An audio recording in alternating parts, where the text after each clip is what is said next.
దేవా మరి తండ్రి నాయన ఈ యొక్క ప్రార్థనలో ఏకీభవించే ప్రతి బిడ్డను కూడా మీరు జ్ఞాపకం చేసుకొని ప్రతి చోట మీ సన్నిధించమో ప్రార్థన చేస్తున్నాం నాయన.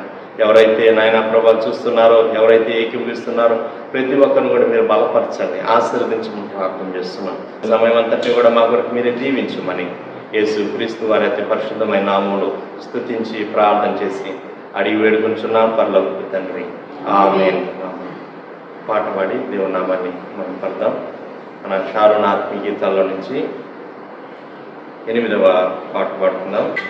కృపగల దేవా కలువరి నాదా కృపలను చూపుమయా, నీ సిరులను పంచుమయా. కృపగల దేవా కలువరి నాదా నీకే స్తోత్రమయా. కృపగల దేవ కలువరి నాదా నీకే స్తోత్రమయా. కృపగల దేవా కలువరి నాదా కృపలను చూపుమయా, నీ సిరులను పంచుమయా. కృపలను చూపుమయా, నీ సిరులను పంచుమయా. అబ్రహాముకు దర్శనమిచ్చి ఆశీర్వదించితివే, అభివృద్ధి చేసితివే. అబ్రహాముకు దర్శనమిచ్చి ఆశీర్వదించితివే, అభివృద్ధి చేసితివే. అట్టి కృపను మాకును చూపుమయా, యేసయ్యా ఆశీర్వదించుమయా. అట్టి కృపను మాకును చూపుమయా, యేసయ్యా ఆశీర్వదించుమయా. కృపగల దేవా కలువరి నాదా నీకే స్తోత్రమయా. కృపగల దేవ కలువరి నాదా నీకే స్తోత్రమయా. కృపగల దేవా కలువరి నాదా కృపలను చూపుమయా, నీ సిరులను పంచుమయా. కృపలను చూపుమయా, నీ సిరులను పంచుమయా. దావీదునకు తోడయ్యుండి విజయమునిచ్చితివే, రాజుగా చేసితివే. దావీదునకు తోడయ్యుండి విజయమునిచ్చితివే, రాజుగా చేసితివే.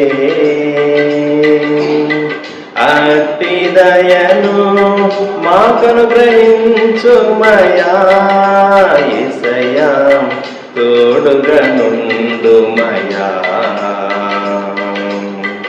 అట్టి దయను మాకను గ్రహించుమయా, యేసయ్యా తోడుగా నుండుమయా.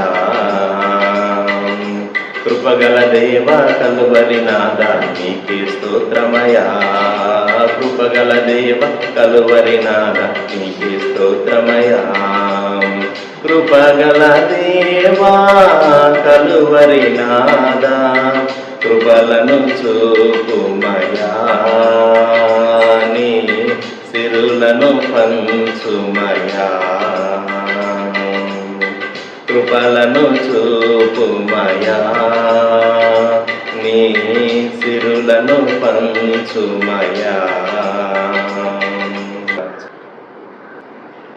91వ కీర్తన చదువుకుందాం. మహోన్నత ఆయనే నాకు ఆశ్రయము, నా కోట, నేను నమ్ముకున్న నా దేవుడని నేను యెహోవాని గురించి చెప్పుచున్నాను.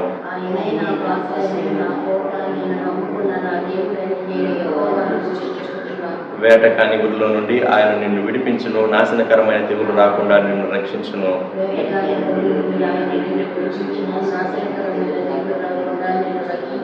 ఆయన తన రెక్కలతో నిన్ను కప్పును, ఆయన రెక్కల క్రింద నీకు ఆశ్రయం కలుగును. ఆయన సత్యము కేడమును డాలునై ఉన్నది.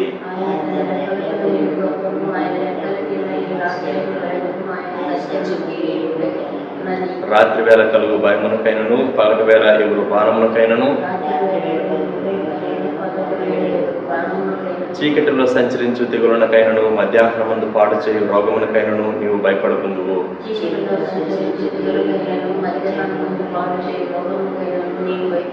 నీ ప్రక్కన 1000 మంది పడినను, నీ కుడి పక్కన 10,000 మంది కూలినను అపాయం నీ యొద్దకు రాదు.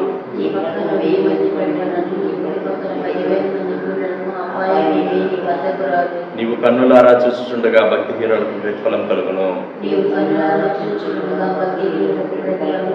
యెహోవా నీవే నా ఆశ్రయము అని నీవు మహోన్నతుడైన దేవుని నీకు నివాస స్థలంగా చేసుకుని ఉన్నావు.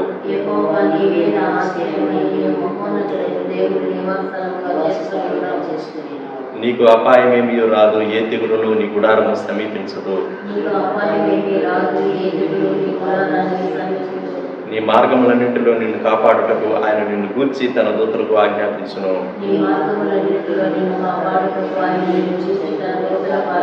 నీ పాదములకు రాయి తగలకుండా వారు నిన్ను తమ చేతుల మీద ఎత్తి పట్టుకుందరు. నీవు సింహములను, నాగుపాములను త్రొక్కెదవు, కొదమ సింహములను, భుజంగములను అనగద్రొక్కెదవు.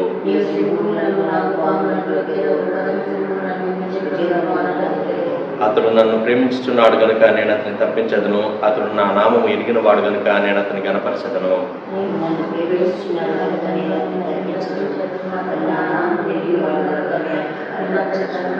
అతడు నాకు మొర్ర పెట్టగా నేను అతనికి ఉత్తరం ఇచ్చేదను, శ్రమలో నేను అతనికి తోడై ఉండదును, అతని విడిపించి అతన్ని గొప్ప చేసేదను.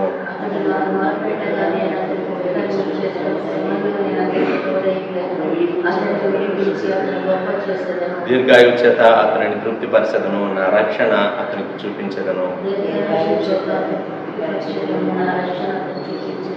ఆమేన్.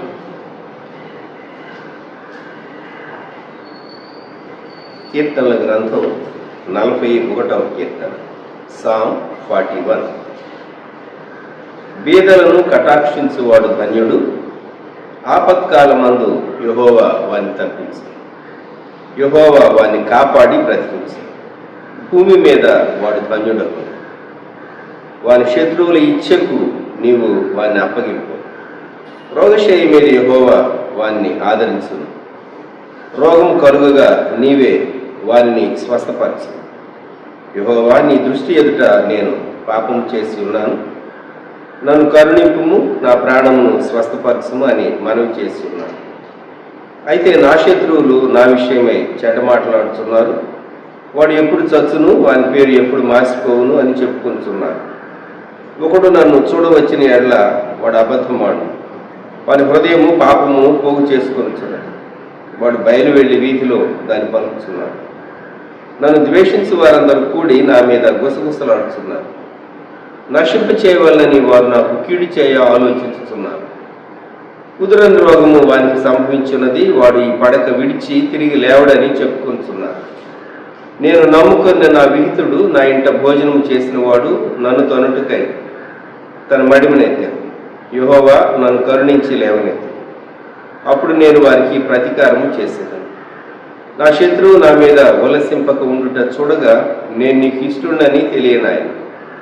నా యథార్థతను బట్టి నీవు నన్ను ఉద్ధరించుతున్నావు. నీ సన్నిధిని నిత్యము నన్ను నిలువబెట్టు. ఇశ్రాయేలు దేవుడైన యెహోవా శాశ్వత కాలం నుండి శాశ్వత కాలం వరకు స్తుతింపబడును గాక. ఆమేన్, ఆమేన్. ప్రార్థన. ప్రియ ప్రభువా, ఈ ప్రాతః కాలంలో కీర్తన 41 మేము ధ్యానిస్తూ ఉండగా మీ సన్నిధి మాకు తోడుగా ఉంచి బలపరచమని, మా ధ్యానము దీవించమని, ఇప్పుడు వ్యూ చేసే బిడ్డలను, ఈ దినంలో తర్వాత వ్యూ చేసే బిడ్డలను మీరు ఆశీర్వదించమని, మీ వాక్యం మా కొరకు ప్రత్యేకమైన రీతిగా దీవించమని యేసుక్రీస్తు ప్రభువు నామములో ప్రార్థిస్తూ ఉన్నాము తండ్రి. ఆమేన్. భక్తుడు రాజు దావీదు అనారోగ్య కాలంలో లేక వ్యాధి కాలంలో పడక పైన ఉన్నప్పుడు వ్రాసిన కీర్తన అని చెప్పవచ్చు. అయితే ఈ కీర్తన ప్రారంభం బీదలను కటాక్షించువాడు ధన్యుడు అని ప్రారంభించాడు. ఆపత్కాలమందు యెహోవా వానిని తప్పించు. బీదలను కటాక్షించువాడు ధన్యుడు. దావీదు తానున్నటువంటి పరిస్థితిలో ఈ కీర్తన ప్రారంభము, ఈ కీర్తన ముగింపు చాలా ప్రత్యేకంగా కనబడుతుంది. ఇది 41వ కీర్తన. ఇది కంపైల్ చేయబడినప్పుడు ప్రథమ స్కంధము యొక్క చివరి భాగములో ఈ కీర్తన ఉన్నది. 5 కాండాలు ఉన్నాయి. ఆది, నిర్గమ, లేవీయ, సంఖ్య, ద్వితీయోపదేశ కాండాలు. కీర్తన గ్రంథం 5 స్కంధాలుగా విభజించబడింది. ఇది ప్రథమ స్కంధము యొక్క ముగింపు కీర్తనగా పరిశుద్ధాత్ముడు ఈ 41వ కీర్తనను ఉంచాడు, జ్ఞాపకం పెట్టాడు. ఈ బీదలు ఎవరు చివరిలో మనం వాళ్ళని గుర్తు చేసుకున్నాం. ఈ బీదలు ఎవరు? బీదలను కటాక్షించేటటువంటి వారికి కలిగేటటువంటి కృప. ఆపత్కాలమందు యెహోవా వారిని తప్పించును. మనము భూమి మీద జీవించేటటువంటి కాలంలో ఖచ్చితంగా కష్టాలు వస్తాయి, వ్యాధులు వస్తాయి, ఇబ్బందులు వస్తాయి, పరీక్షలు సంభవిస్తాయి. కొన్ని మార్లు మనం ఒక మాట వింటూ ఉంటాం, వాళ్ళ పుణ్యమో, వాళ్ళ పితరుల పుణ్యమో, వాళ్ళ తల్లిదండ్రుల పుణ్యమో ఏదో అడ్డుపడిందండి, లేకుంటే వారు బ్రతకవలసింది కాదు, అపాయంలో వారు తప్పింపబడ్డారు.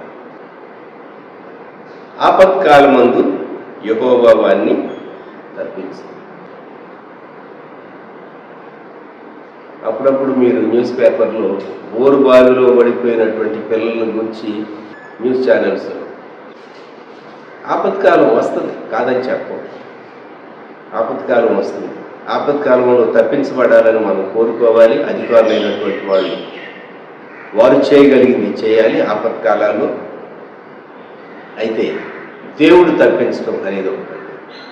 ఇది మనం ధ్యానం చేస్తూ మనుషులు తప్పించడం ఉన్నది, దేవుడు తప్పించడం ఉన్నది. ఆపత్కాలమందు యెహోవా వానిని తప్పించు.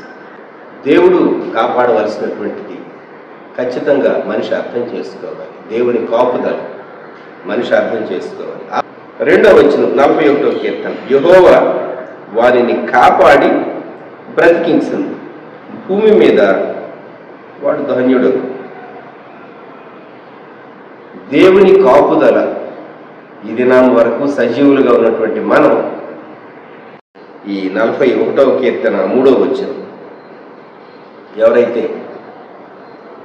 శరీర సంబంధమైనటువంటి బలహీనతలు, లిమిటేషన్స్ ఏజ్ని బట్టి కలిగి ఉంటూ ఉన్నారో అటువంటి వారందరూ ఈ వచనాన్ని దేవుని సన్నిధానంలో చక్కగా క్లెయిమ్ చేయవచ్చు. రోగశయ్య మీద నన్ను ఆదరించు దేవుడు నీవే ప్రభా, నీ సిలువను బట్టి నాకు స్వస్థత కలుగనిమ్ము, రోగము కలుగగా నీవే వారిని స్వస్థపరచు.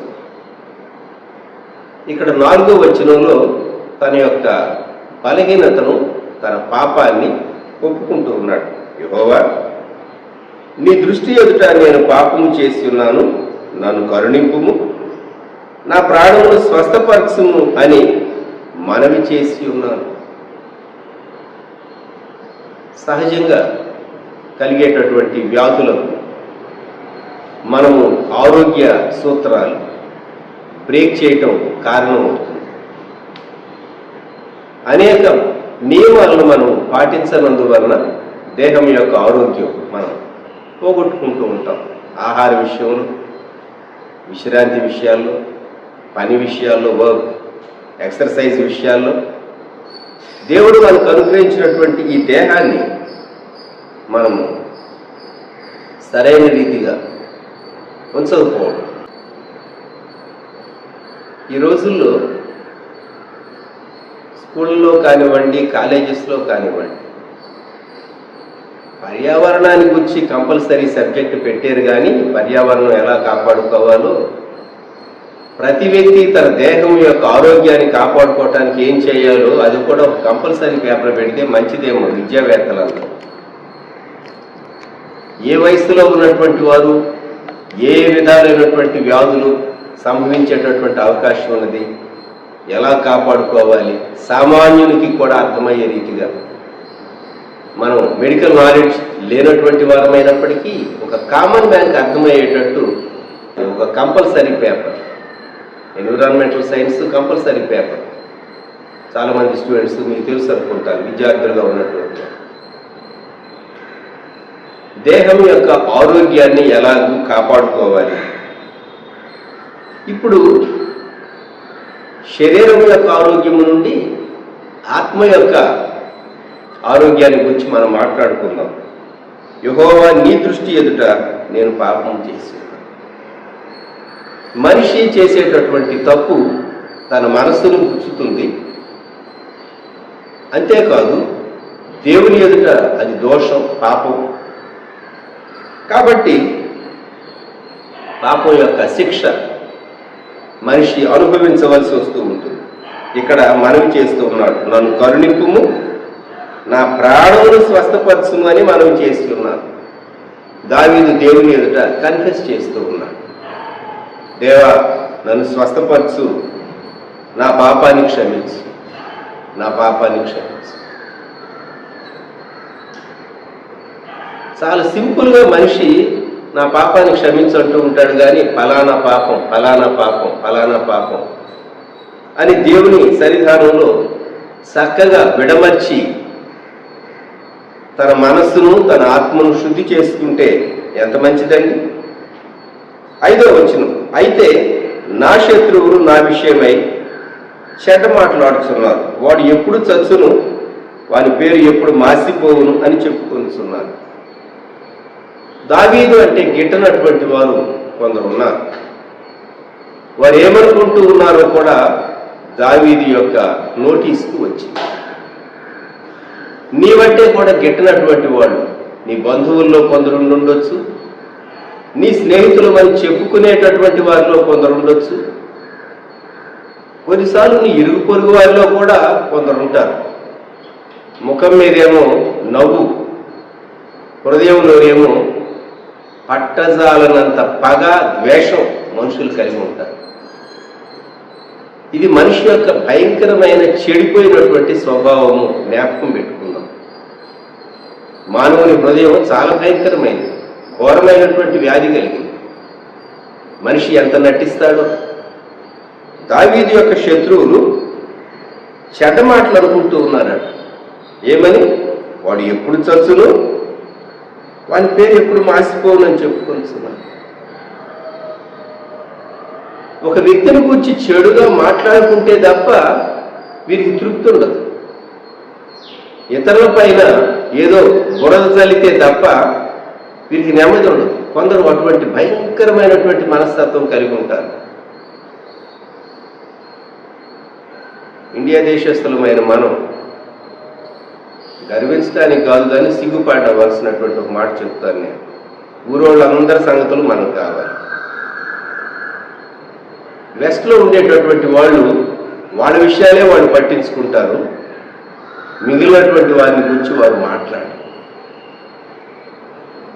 Western mind set, eastern mind set మీరు స్టడీ చేయండి. ఇండియన్ మైండ్ సెట్ మీకు చాలా వ్యత్యాసం కనపడుతుంది. మరి ఎందుకో కానీ మన మనస్తత్వం అటువంటి. ఊళ్ళో ఉన్న వాళ్ళందరి గురించి మనకు కావాలి, మన సంగతి మాత్రం మనం చూసుకోం. దావీ శత్రువులు ఏమంటూ ఉన్నారంటే వాడు ఎప్పుడు చచ్చును, వాని పేరు ఎప్పుడు మాసిపోవునని చెప్పుకోవచ్చు. వాళ్ళు అనుకున్నంత మాత్రం చేత దావీదు దేవుని చిత్తం నెరవేరకుండా దావీదు జీవితం అర్థంతరంగా ముగిసిపోతుందా? దేవుడు ఒక సంకల్పంతో దావీదును సింహాసనం మీదకి తీసుకుని వచ్చాడు. దావీదు మనిషి, మానవుడే. దేవదూత కాదు. దావీదు జీవితంలో కూడా తప్పులు లేకపోలేదు. కొడుకుని ఎంత ప్రేమించాడు, నా కుమారుడు అబ్షాలోము అని దిగులు పడతాడు. దావీదు జీవితంలో దావీదు చూపవలసిన దానికంటే అధికమైనటువంటి ప్రేమ చూపినటువంటి సమయాలు, తగినటువంటి వారిని నమ్మినటువంటి సందర్భాలు అని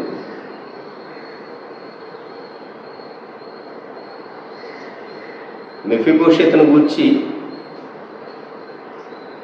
సీబా తప్పు సమాచారం చెప్తే నమ్మాడు.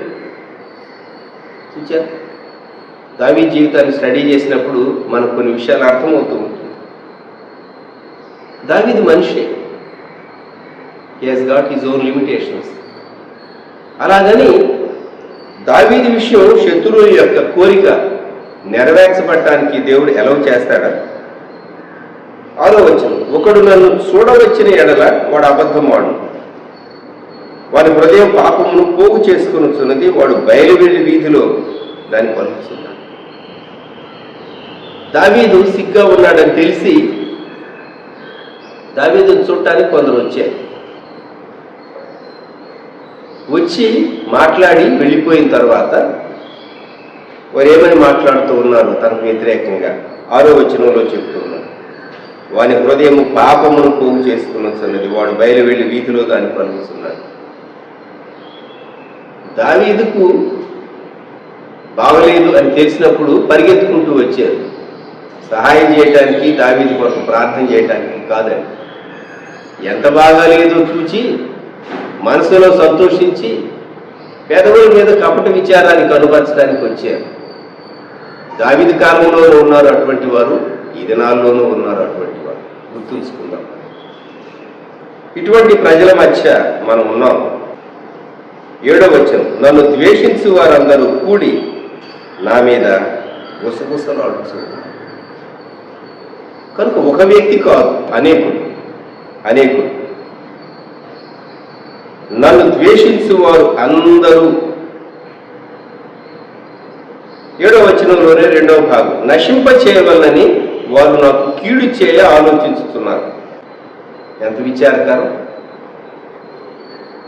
కీడు చేయాలని వ్యాధిగ్రస్తుని విషయంలో వారు ఒక ప్రణాళికను సిద్ధం చేసుకున్నారు. కీడు చేయ ఆలోచించుతున్నారు. 8వ వచనం, కుదరని రోగము వారికి సంభవించి ఉన్నది, వాడు ఈ పడక విడిచి తిరిగి లేవడని చెప్పుకుంటున్నారు. ఇక అతని పని అయిపోయింది అని చెప్పేసేసి వీళ్ళ ప్రణాళిక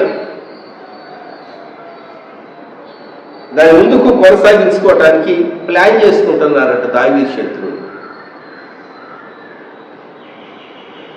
ఎంత విచారకరమైనది! కొన్నిసార్లు బాగా వయసు అయినటువంటి వారు చివరి దినాల్లో బెడ్ మీద ఉన్నప్పుడు వారసులకు ఆస్తి కలహాలు వస్తూ ఉంటాయి. వాళ్ళు పోకముందే సంపాదించినటువంటి వాళ్ళు నీకెంత నాకెంత అని చెప్పేసి వీళ్ళు తగువులు ఆడుకుంటూ ఉంటారు. వినటానికి చదవటానికి చాలా ఆసక్తికరంగాను చాలా ఫన్నీగా ఉంటాయి ఇటువంటి విషయాలన్నీ. కుదరని రోగం వానికి సంభవించి ఉన్నది, వాడు ఈ పడక విడిచి తిరిగి లేవడని చెప్పుకుంటున్నాడు. మనిషి అనుకున్నంత మాత్రం చేత అలాగే జరుగుతుందా? ఇతరులను గురించి నిన్ను గురించి నువ్వు అనుకో, ఇతరులను గురించి ఎందుకంట? ఏమండి, నిన్ను గురించి నువ్వు ఎన్నైనా అనుకునేటటువంటి అధికారం నీకుంది. నీకేమో అంత మంచి జరగాలి, ఇతరులకేమో కీడు జరగాలి. ఎంత పనికి మాలిన బుద్ధి మనిషి బుద్ధి! మళ్ళా వీరు యూదులే, భక్తిపరుల వలె కనిపించేవారే, శ్రేయోభిలాషుల వలె కనిపించేవారే, దావీదు మీద ప్రేమ ఉన్నట్లుగా నటించేవారే వీరు. 9వ వచనం, నేను నమ్ముకొని నా విహితుడు నా ఇంట భోజనము చేసిన వాడు నన్ను తనుటకై తరమడిమని. ఈ వచనం చదవగానే మనకు యోహాను సువార్తలో ప్రభు అయినటువంటి యేసుక్రీస్తు వారు ఆఖరు రాత్రి పస్కా ఆయన ఆచరించిన తరువాత యోహాను సువార్తలో 13వ అధ్యాయం 18వ వచనం, మిమ్మల్ని అందరిని గురించి నేను చెప్పలేదు, నేను ఏర్పరచుకున్న వారిని ఎరుగుదును గాని నాతో కూడా భోజనం చేయవాడు నాకు విరోధముగా తన మడమ ఎత్తెను అను లేఖనం నెరవేరుటకై ఎలాగూ జరుగును. 21వ వచనం, మీలో ఒకడు నన్ను అప్పగించునని మీతో నిశ్చయముగా చెప్పుచున్నానని రూఢిగా చెప్పాడు. ఈ వచనం యేసుక్రీస్తు ప్రభు వారి యొక్క జీవితంలో నెరవేరు. నేను నమ్ముకొని నా విహితుడు నా ఇంట భోజనం చేసిన వాడు నన్ను తనుటకై తన మడిమి ఎత్తాడు. ఈ 41వ కీర్తనను 13 వచనాలుగా మరి విభజించారు. మొదట కీర్తన వ్రాయబడినప్పుడు ఈ వచన విభజన లేదు అని మనం గుర్తు చేసుకోవచ్చు. 13 at the table is considered unlucky. భోజనం దగ్గర 13 మంది కూర్చుంటే యేసు ప్రభు యొక్క భోజనపు బల దగ్గర 12 మంది శిష్యులు, ప్రభు 13 ఒకరు అప్పగించారని 13 అనేటటువంటి నంబరు కొందరు ఇష్టపడరు. కొన్ని హోటల్స్లో 13వ నంబరు కూడా ఉండదు పాశ్చాత్య దేశాల్లో అని ఎక్కడో చదివారు. మీరు 12 మందికి భోజనం పెడితే ఒక్కళ్ళు మీ భోజనం తిని మీ కీడు చేసేవాళ్ళు ఉంటారు. అది ఫార్ములా, గుర్తుపెట్టుకోండి. మీరు 10 మందికి మేలు చేస్తే థ్యాంక్స్ చెప్పేవాళ్ళు ఒక్కళ్ళే ఉంటారు. 10 మందికి మేలు చేశారనుకోండి, కనీసం థ్యాంక్ యూ అని కూడా మనిషి చెప్పడం. ఇక్కడ యేసుక్రీస్తు ప్రభుతో భోజనం చేసినటువంటి తన శిష్యుడు యేసు ప్రభు తన పాదాలు కడిగాడు. ఇస్కరియోతు యూదా ఎవరి పాదాలైతే యేసు ప్రభు కడిగాడో అతడు తన మడిమే ఎత్తాడు, అనగా ప్రభువును అప్పగించాడు. మోసపు ముద్దుతో ప్రభువును అప్పగించాడు.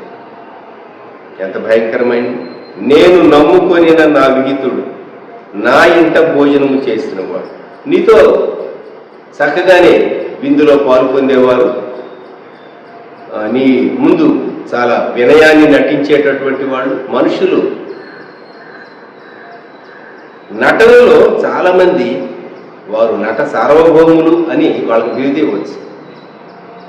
అందరూ రంగస్థలం మీదో లేకుంటే ఎక్కడో పబ్లిక్ స్టేజ్ మీద కనబడరు, కానీ మీడియాలో ప్రతి మనిషిలో ఈ నటన కోణం అనేది దాగి ఉంటుంది. ఎంత చక్కగా నటిస్తాడో మనిషి. ఇస్కరియోతు యూదా బెస్ట్ యాక్టర్ అన్నమాట. అయితే చివరకు తను తాను పొడుచుకున్నాడు, లేక ఉరి వేసుకున్నాడు, తను తాను చంపుకున్నాడు. ఏమి లాభం? ప్రభు అయినటువంటి యేసుక్రీస్తు వారిని అప్పగించాడు. కొన్ని మార్లు మీతో సహవాసం చేసి మీ వల్ల మేలు అనిపించి మీ ఇంట భోజనం చేసి మీ కీడు చేసినటువంటి వారికి తీర్పు తీర్చేది దేవుడే. ఇది మనం జ్ఞాపకం పెట్టుకున్నాం. దావీదు అంటున్నాడు, యెహోవా నన్ను కరుణించి లేవనెత్తు. 10వ వచనం, అప్పుడు నేను వారికి ప్రతీకారం చేసేది. దేవా, ఇప్పుడు నేను పడక మీద ఉన్నా, నేను ఇప్పుడు ఏమీ చేయలేను, అశక్తుని, నాకు శక్తి దయచే, అప్పుడు నేను ప్రతీకారం చేస్తాను. ఇది పాత నిబంధన స్వరం, పాత నిబంధనలోని భక్తుని స్వరం.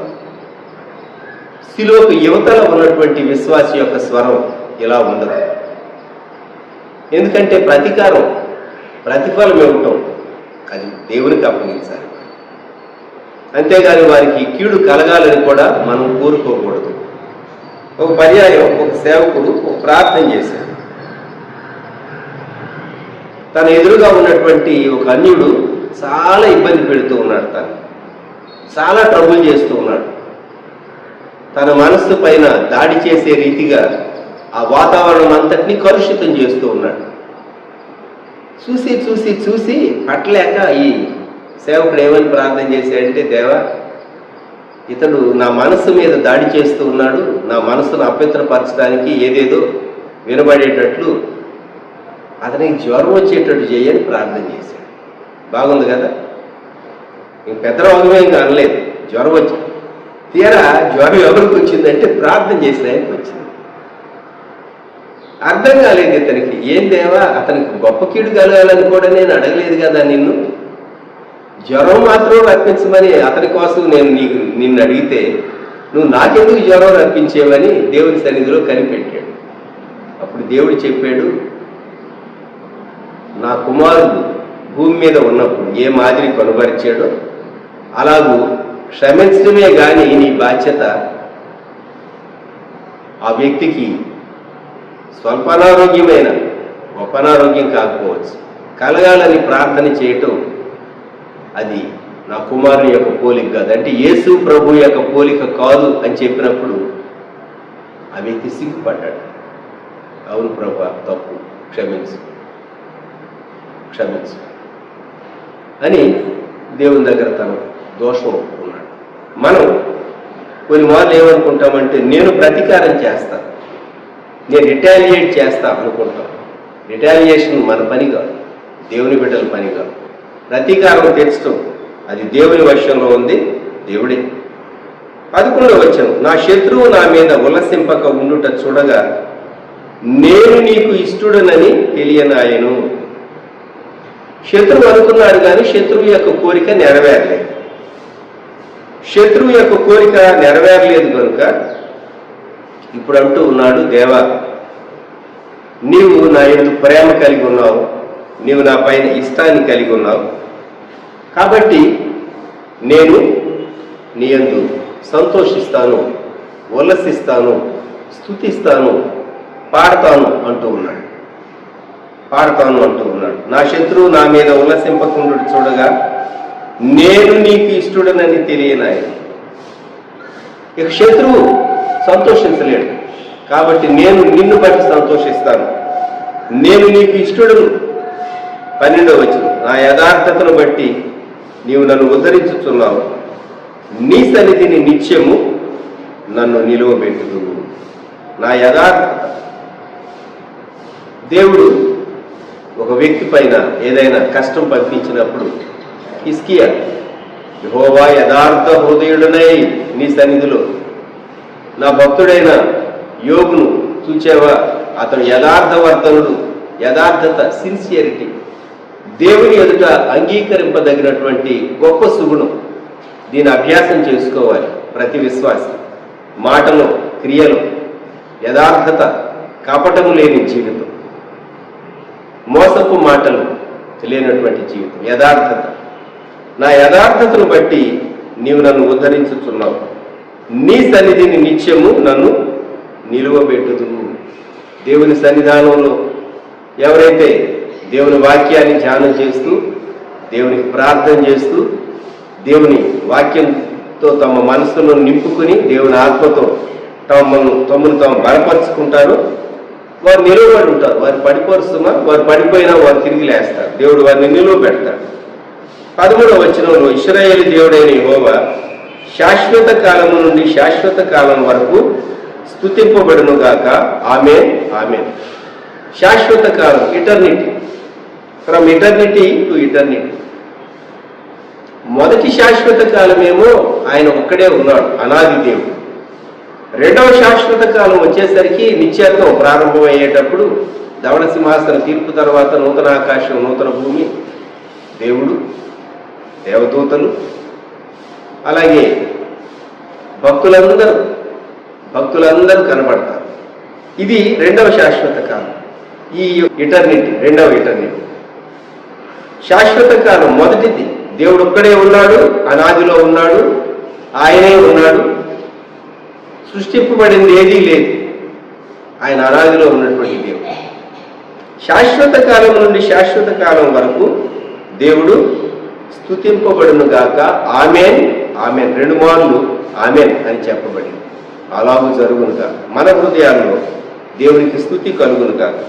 బీదలను కటాక్షించువాడు ధన్యుడు అని ఈ కీర్తనను భక్తుడు దావీదు ప్రారంభించాడు. ఇంకెప్పుడైనా వివరంగా బీదలను కటాక్షించుట అంటే ఏంటో మనం ధ్యానం చేసుకుందాం. ఆర్థికంగా సహాయం చేయటం మాత్రమే కాదు, కానీ బ్రాడ్గా జ్ఞాపకం పెట్టుకోండి. అసలు పేదలు ఎవరు? మెటీరియల్గా డబ్బు విషయాల్లో వస్తు సంబంధంగా కొరత కలిగినటువంటి వారు మాత్రమేనా? ఆత్మలో దేవుడు కూడా లేనటువంటి వారు కూడా బీదలు. గుర్తుంచుకుందాం. బీదలను కటాక్షించడం అనేది విస్తృతమైనటువంటి అర్థంలో మనం జ్ఞాపకం చేసుకోవచ్చు. ఒకటి, నీకంటే లెస్ ప్రివిలేజ్డ్ పీపుల్, వారికి నీవు సహాయం చేయటం, వారిని కటాక్షించడం. అలాగే ఒకరికి మంచి సలహా ఇవ్వటం, అది కూడా కటాక్షించడం. అలాగే నీవు ఆత్మను ప్రభువైన యేసుక్రీస్తుని ఎరుగినటువంటి వారు కూడా పేదలు. ఈ భూమి మీద వారికి ఎన్నైనా ఉండొచ్చు, కానీ ఈ లోకాన్ని వారు విడిచిపెట్టినప్పుడు వారు తీర్పు సింహాసనం ఎదుట నిలవబడి తీర్పు పొందితే వారి అంతాన్ని గురించి బైబిల్ చెప్పేది. నీవు ధ్యానం చేస్తే వాళ్ళు నీకంటే చాలా పేదలు అని అర్థమవుతుంది. ప్రభువైన యేసుక్రీస్తును లేనటువంటి వారు పేదలు. వారిని కటాక్షించడం అనగా సువార్త ప్రకటించడం, వారి కొరకు ప్రార్థన చేయడం, అది కూడా బీదలను కటాక్షించుతుంది. ఇలా విస్తృతమైనటువంటి అర్థంలో బీదలను కటాక్షించడం అనేది చాలా కోణాల్లో నుండి మనం ధ్యానం చేయవచ్చు. అయితే ఇక్కడ దావీదు భక్తుడు చెప్పింది మాత్రం తాను ఎందరికో మేలు చేశాడు. దావీదు అనేటటువంటి వ్యక్తి లేకపోయి ఉంటే యూదుల చరిత్ర వేరుగా ఉండేది. వారు ఒక స్థిరమైనటువంటి రాజ్యాన్ని ఏర్పరచుకున్నటువంటి వారుగా, దావీదు లేకుంటే ఆ చరిత్ర చాలా కష్టమై ఉండేది. అందుకే యెహోవా యుద్ధాలను జరిగించి దావీదు దేవుని పేరు పెట్టబడినటువంటి జనాంగం, వారు ఒక సుస్థిరమైనటువంటి రాజ్యంగా ఉండటానికి దేవుడు బహుబలమైన రీతిగా దావీదును వాడుకున్నాడు. ఈ ఉదయకాలం నీవు నేను 41వ కీర్తన 2వ వచనం, యెహోవా వాణ్ణి కాపాడి బ్రతికించును, భూమి మీద వాడు ధన్యుడగును. దేవా, నీవు నన్ను కాపాడుతావు, నీవు నన్ను బ్రతికిస్తావు అని చెబుదాం.